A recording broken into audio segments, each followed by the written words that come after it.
Plus de 50 000 policiers ont été déployés dans les zones de combat en Ukraine. Ils ne travaillent pas seulement pour repousser l'invasion de la Russie, ils enquêtent également sur des crimes de guerre. Près de 21 000 poursuites pénales ont été engagées pour des crimes commis sous la loi Marshall.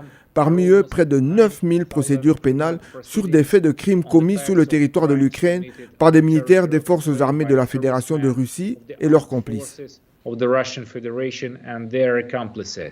Une mission d'experts mandatée par l'Organisation pour la sécurité et la coopération en Europe a trouvé ce qu'elle appelle des schémas clairs de violation du droit international humanitaire. Il y a eu des cas de meurtre, il y a eu des cas de torture, il y a eu des cas de viol.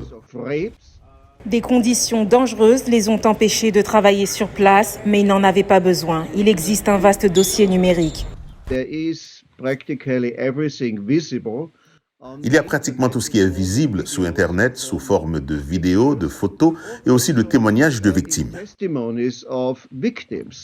La médecine légale du XXIe siècle aide également la procureure générale de l'Ukraine, Irina Venediktova. Elle a rassemblé des milliers de photos et de vidéos par crowdsourcing via un site officiel. Les médias sociaux sont également très importants car nous pouvons utiliser ces ressources libres et nous avons une équipe de près de 100 procureurs qui travaillent avec des ressources ouvertes et pour nous, c'est très utile pour analyser ces informations. Mais rendre ces images recevables dans un procès est l'objectif de l'association caritative britannique à l'origine de l'application Eyewitness to Atrocities. L'application collecte l'heure, le lieu et d'autres données de vérification que les procureurs peuvent apporter au tribunal. C'est un tsunami d'informations que les autorités ukrainiennes doivent passer au peigne fin. Les États-Unis aident à protéger ce trésor de données.